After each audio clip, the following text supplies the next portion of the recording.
Welcome to It Is What It Is, a true crime podcast. I'm your host, Sean Marie. Hopefully everybody's having a great Monday morning. And today we are going to review the Mommy Doomsday from Dateline. And someone from Tammy's family has stepped forward. And someone from Joe Ryan's, her third husband, I think it's her third. Crazy Lori. It's been married too many damn times. I can't keep track. I think it's her third. His sister has come on this show, and we've talked to his sister before, and she's been on other shows. Not like we, but like Dateline has. And she is Tylee's advocate. So, and we get to talk, they talk to an ex-wife of Charles, his first wife, I believe, and then his second wife was on there also. Tammy's, like I said, Tammy's sister, her husband was also. So finally, a bunch of everybody else is finally not wanting their people's names to get lost in the whole deal. And what I mean by that, even though, yes, it is mainly the children that has everybody baffled, they aren't the only ones who died, unfortunately. Like, these horrible people took more lives than just those two babies. And they don't want their people's names to be forgotten. Which I think if I was Tammy's sister, that would be my number one, is my sister being forgotten and just part of their messed up story. So, I don't know. I felt so bad. Like, okay, so you don't really learn much that's new that I would be like, oh, never heard before, towards the crimes anyway.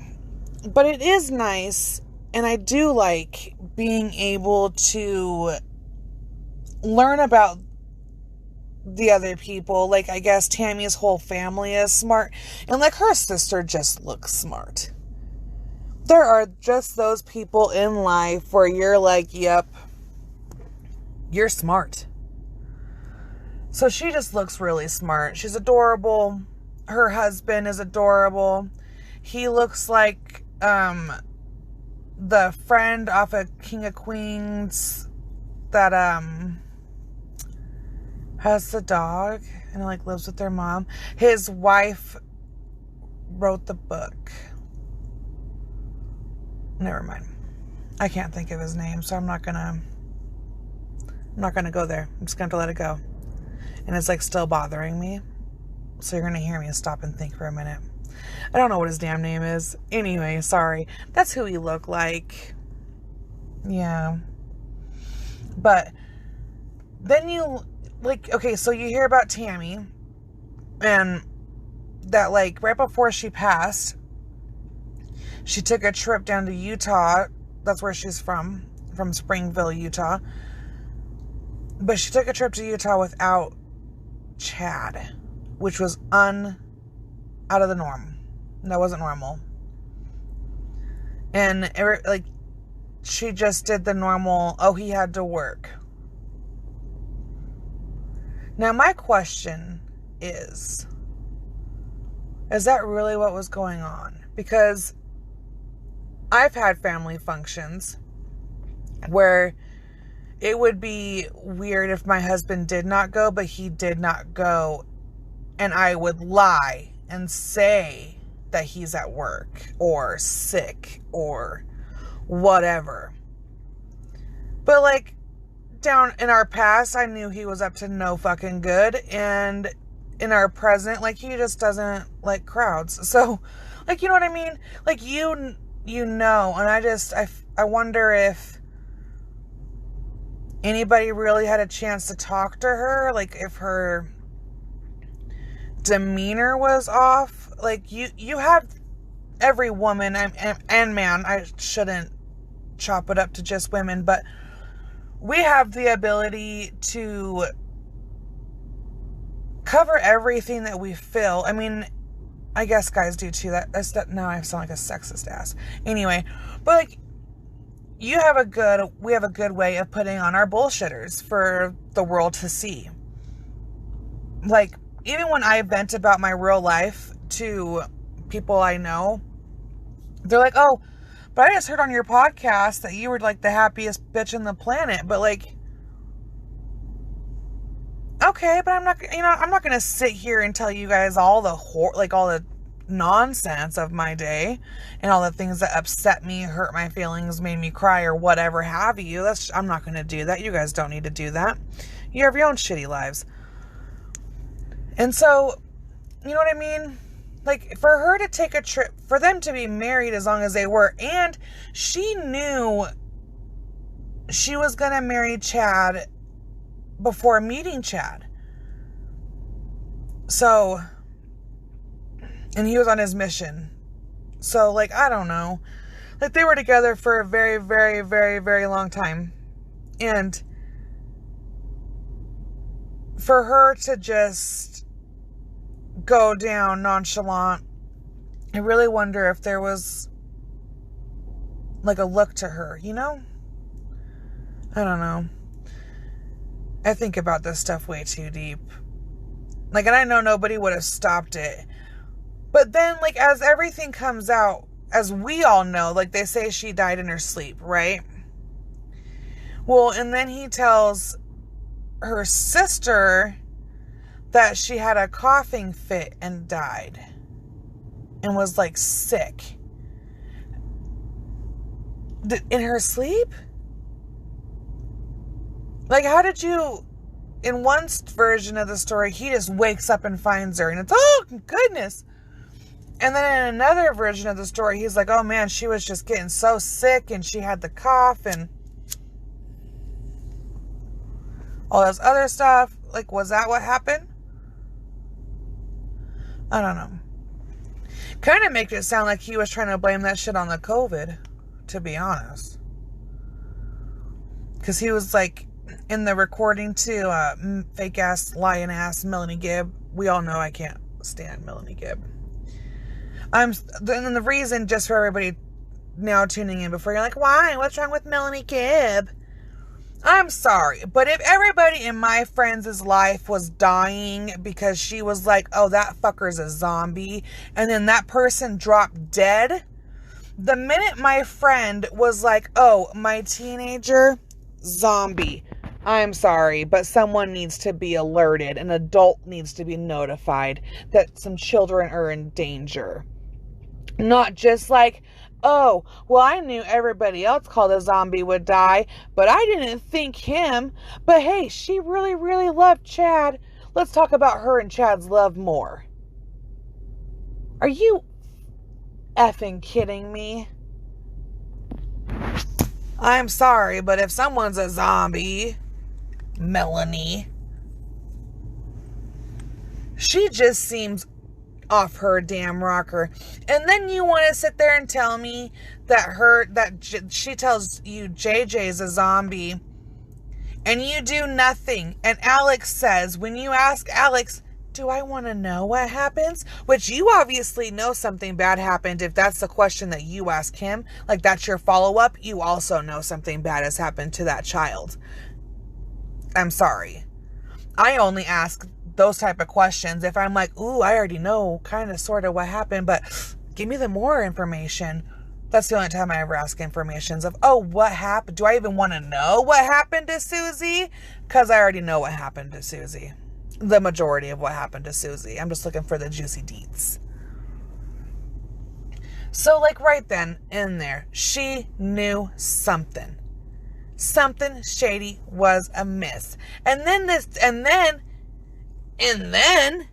you go home after this lovely weekend experience in Rexburg, Idaho, that you just adored so much with your best friend, who's not really your best friend. She's shifty. Then you go home and the Rexburg police call you and they're like, hey, JJ with you? And you're like, I'm going to have to call you back. And then you call her and like, you know what I mean? Like, I mean, eventually, yes, obviously she worked with the police and helped them. But still, I think, and I will not waver on this, 2 beautiful children would still be alive today if someone would have done the right thing and would have thought logically. She literally, in this episode, this is one other thing we find out, is that Melanie Gibb is, I don't even know if there's a word. There is a word, but you guys just don't fucking like it, so I can't call her this word. But she is this word, and if you know what word I don't want to like, you know what I'm saying? She's that word. She's a horrible person. And then she says in this episode, right? She's like, so I knew that they said that Charles was going to die. But I thought that meant that they were just going to pray really, really hard and his soul would just go. So like his body would die. Are you fucking out your goddamn mind? You are. Out of your mind. When in your 40, I'm going to assume 40, sorry if I'm off, 40 something years of life, has anybody ever come to you and been like, his soul just left? Like they prayed and bamboos? No! Never! What in your whack-a-doody mind thought that that is what was going to happen? No. When they said, we have seen and we know for a fact that man is going to die, you should have been like, that means this crazy bitch and this psychopath are going to kill him with her awkward ass brother. That's what that shit, all, you guys can't even see it, but I'm doing a big old circle, should have fucking meant. Right there. Bam. She is psychotic, especially since you just randomly meet this bitch and you know, everybody else around her is dead. Not their souls just left and their body died. No, dead. You're just like, oh my gosh, what bad luck you have. Let's pray about it. Oh my Lord. Are you? I'm just saying. And then, dude, there's something off about Lori too, because then you find out that she made 2 men switch to the LDS religion to marry her crazy ass. And both guys did. Both guys were like, this chick is so damn solid.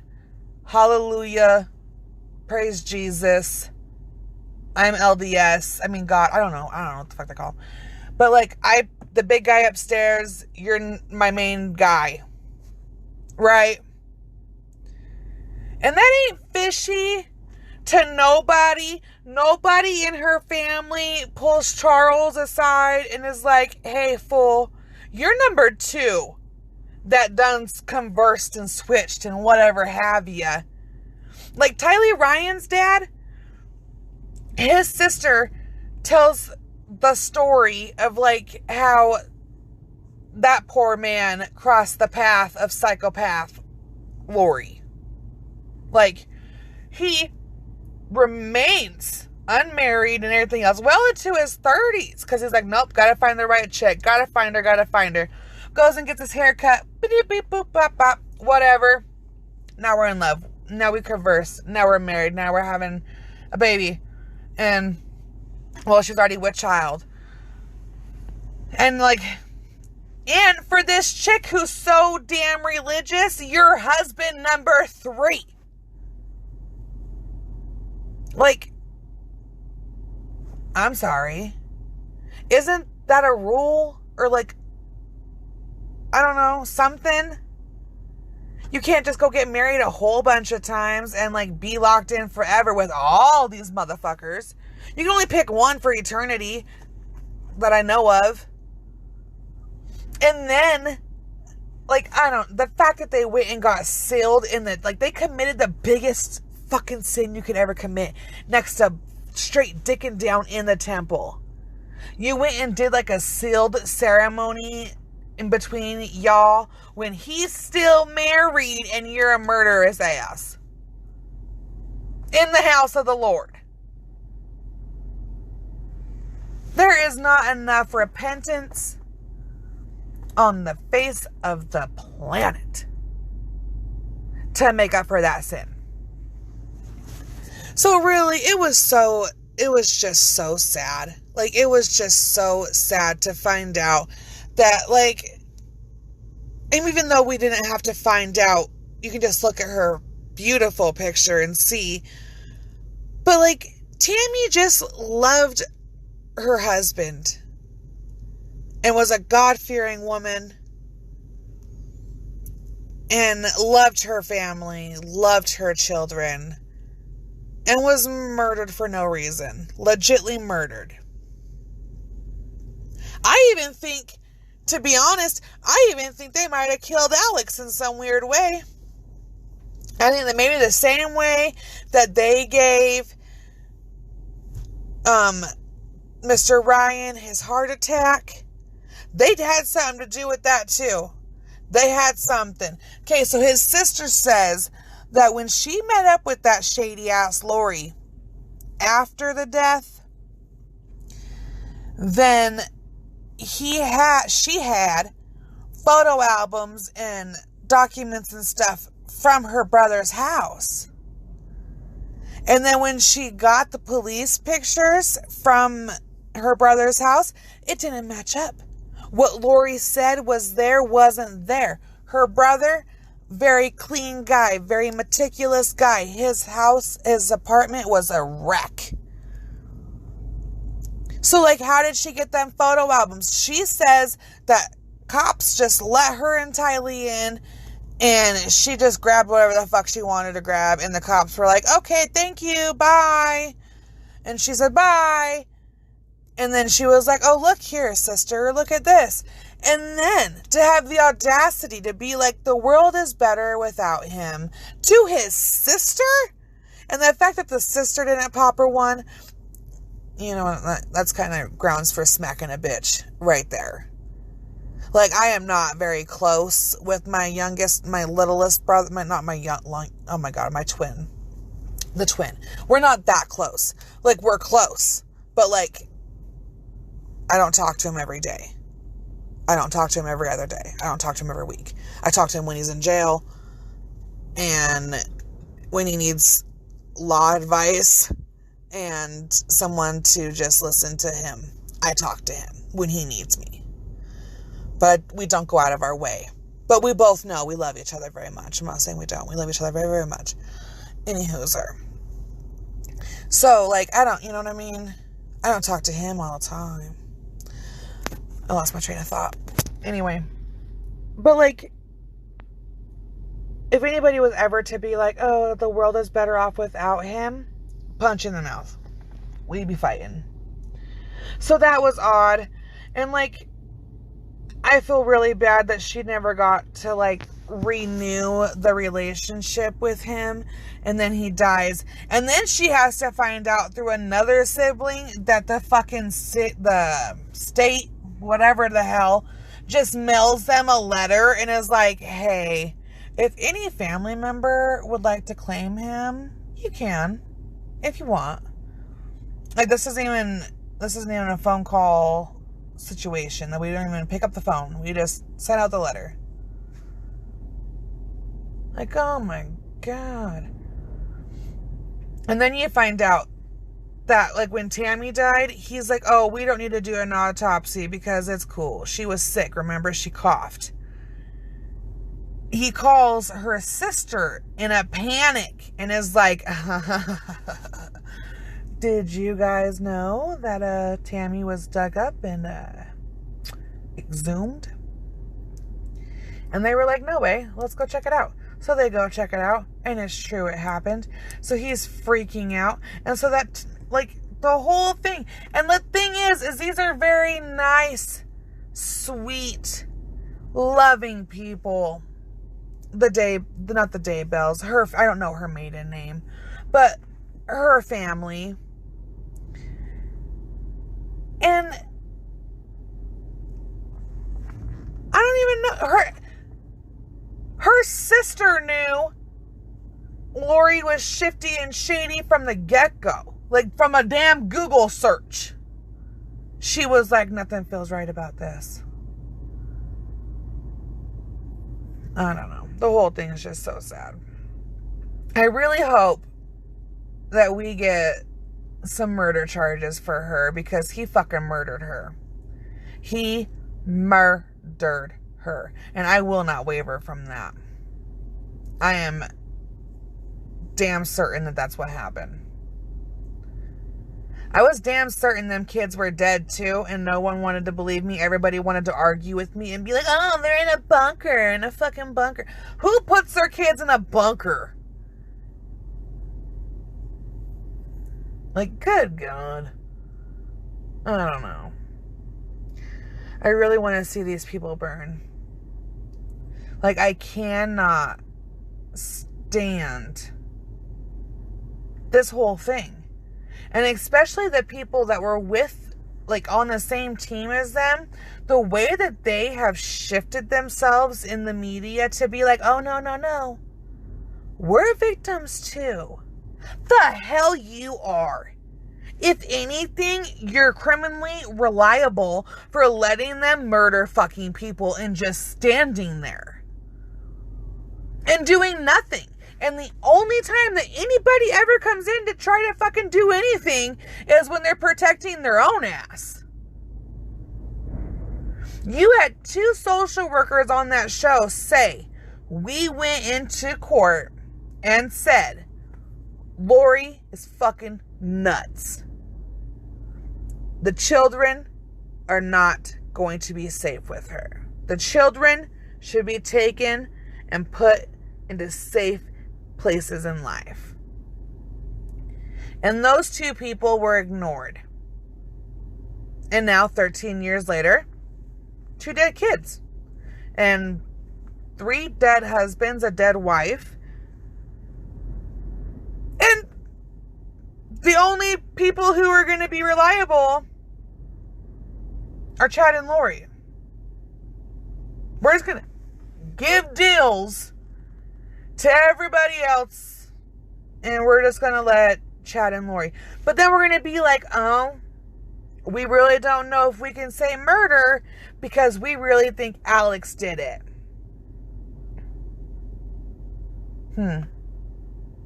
Convenient. Since he's dead too. You know what I mean?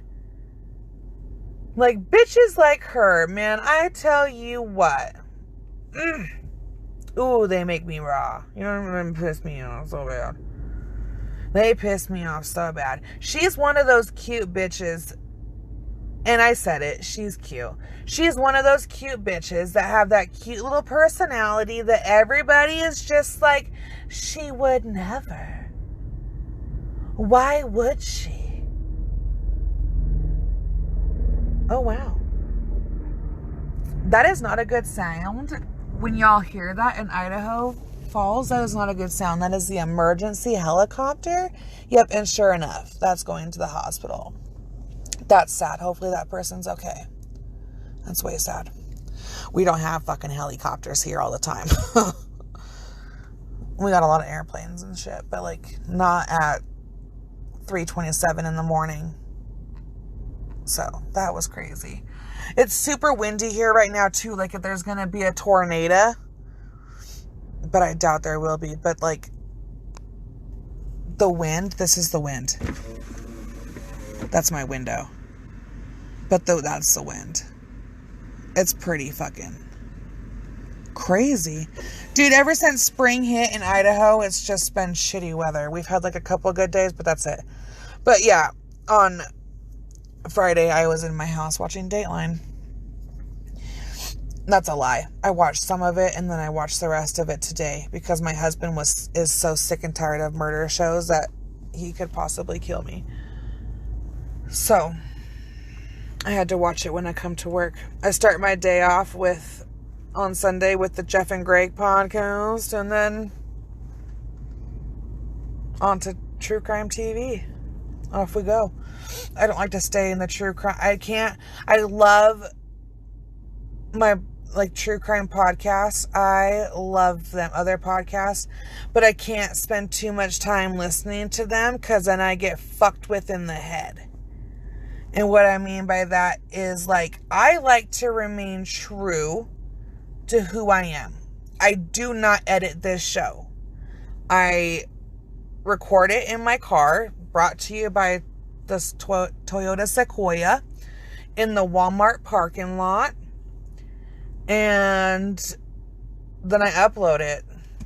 I make a YouTube video with some pirate stolen pictures. That's probably copyrighted. They probably all are. Off of Google. And I put them on the good old internet. And that's it. And I make a YouTube video and I upload it to the YouTubes. I suck at managing my social media.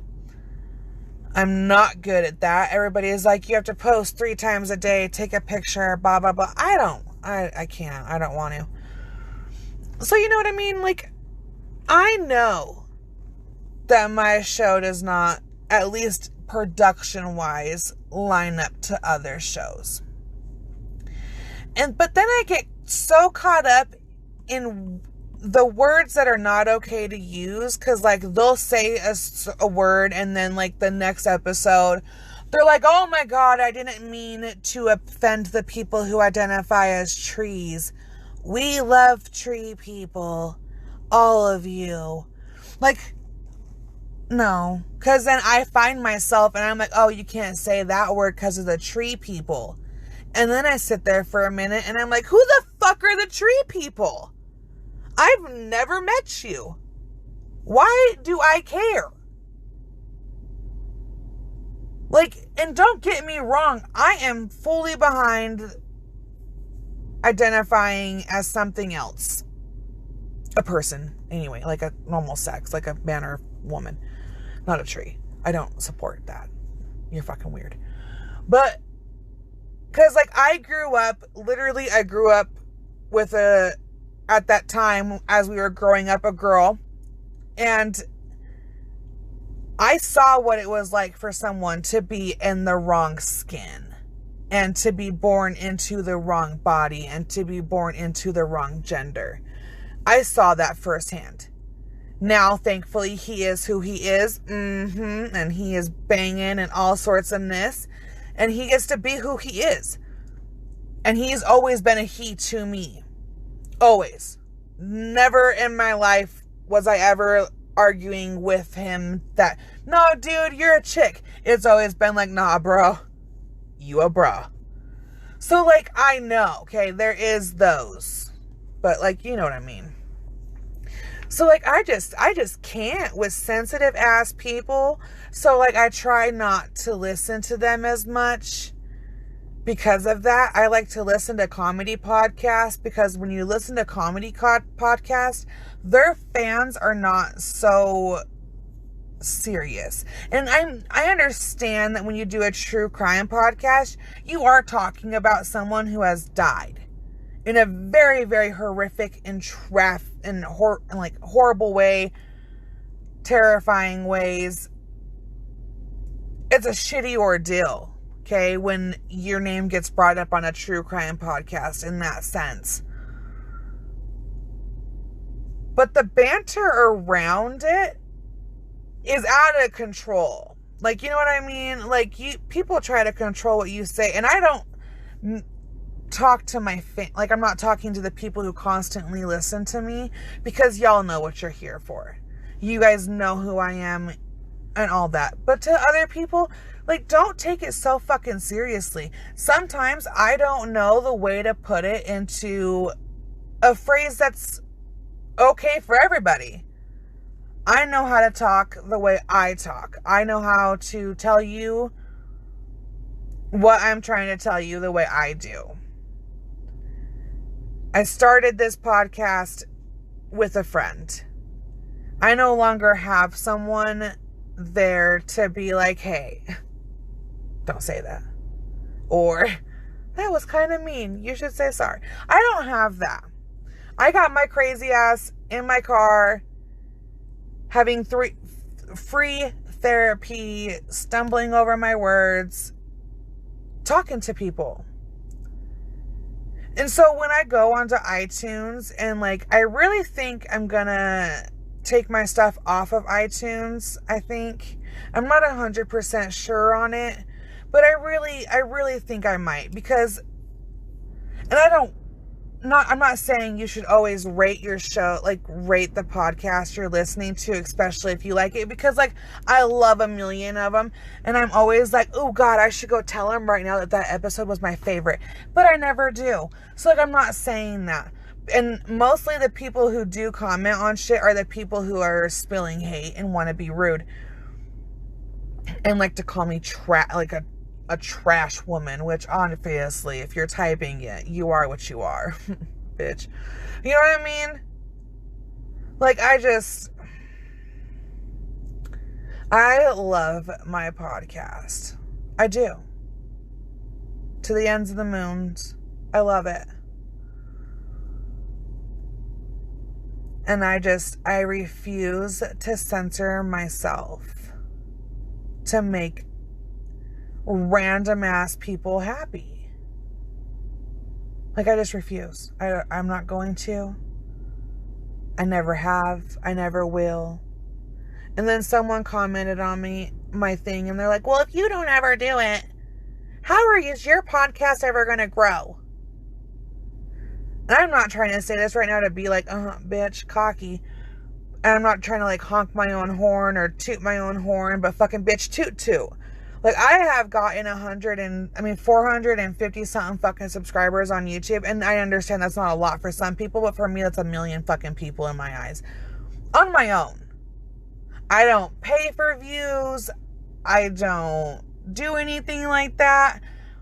I have never been on another show to promote my show. I have never been in the news in my hometown.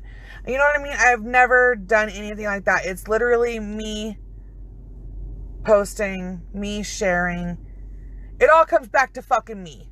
Like, I'm the producer, the non-editor, and like, I do all of it because I love to. I don't care. But like, back to like the iTunes thing, I don't think I'm going to keep my stuff on iTunes. I've been thinking lately of going strictly dickly YouTube, but I don't know about that either.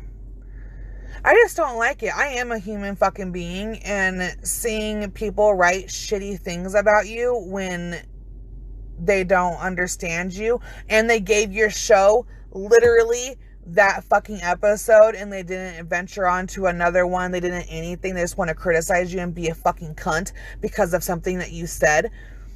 It upsets me. Because I don't go out of my way to fucking be rude to people just because I'm having a bad day. And believe me, if I fucking wanted to, I could make every person around me feel like the biggest piece of shit on the planet. But that's not who I am. It's not who I strive to be. And like, no one ever comes at me on a platform that I can like go at it with them on. They always come at me on fucking iTunes, and like, you can't reply to those messages. You can't be like, oh yeah, cunt bag, huh? You can't. Even though I want to. Because it eats at me. And then I don't want to do my show. I don't want to do the thing I love because you want to be a fucking douchebag and shit on me for no apparent reason. All because I cussed. Like, what is the little, like, explicit little thingy, the little E? Like, look at your iPhones right now. It says, it is what it is, a true crime podcast with a little itty bitty E. Boop. That E means explicit. Explicit means there's going to be fuck and pussy. And, you know what I mean? There's going to be words that are going to be very vulgar and very caca to your earlobes if you don't like those type of words. So don't listen to it. Ugh. And I'm yelling at you guys, and like, you guys are like, bitch, I'm here. I'm loving it. I'm here for it. And like, I love you. That's fine. But to all the other fuckers, like, just fuck off.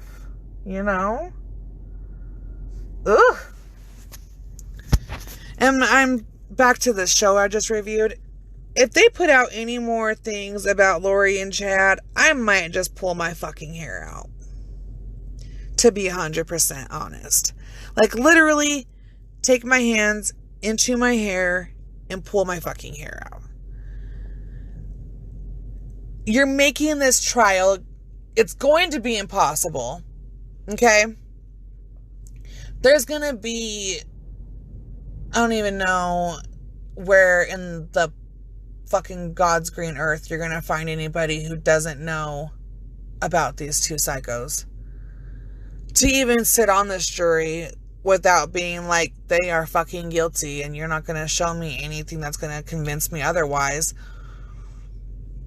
Or all the people going on the shows are now, like, if you don't think Mr. Means and Mr. Pryor sat there on Friday night with a pen and pad and being like, ooh, what can we learn?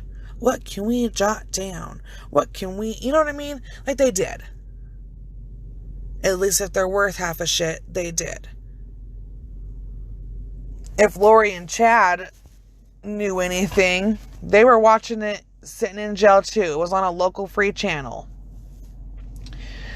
So, like, how many more shows do we gotta sit through? How many, like, even though I love Keith Morrison's voice and I can listen to him all day long, like, I'm sorry, people, she did it. She's fucking crazy. He's crazy. And now we just need to wait for trial. I understand why they put out the one they just put out, and that is because Tammy's family and the ex-husband's families, they all deserve their time in the spotlight as well. They really do. So, like, I get this time. But all the other shows that have come out, like, good Lord. I review them all because everybody fucking asks me to, but, like, I'm biting at the bit, dude, for her trial to start, because I think once that shit happens is when we're gonna get everything. And, like, that's when it's gonna be worth talking about, is her trial. Her trial's gonna be a big eye-opener. And everybody's like, well, what are they gonna do to make her get off of Chad's dick? Honestly, I don't think there's nothing that we can do to make her realize what she did was wrong. Like, if you don't think murdering your kids for some dick is wrong, you're never going to see right. You're just never going to do it. That is dick whipped to its finest. So, I don't know.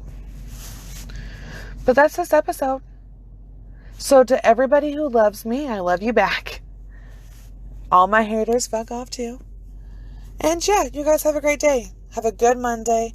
If you didn't watch the show, it is a good watch. You do get to see their sides. So I liked it only because of that. Other than that, I'm so sick of watching shows about those two. I could scream. So hopefully we get justice soon. Have a great week. I'm going to try to do another episode and quit feeling bad about myself because people say mean things, but we'll see how it goes. Depression is real and I struggle, so fuck off. And yeah, bye guys, have a great week.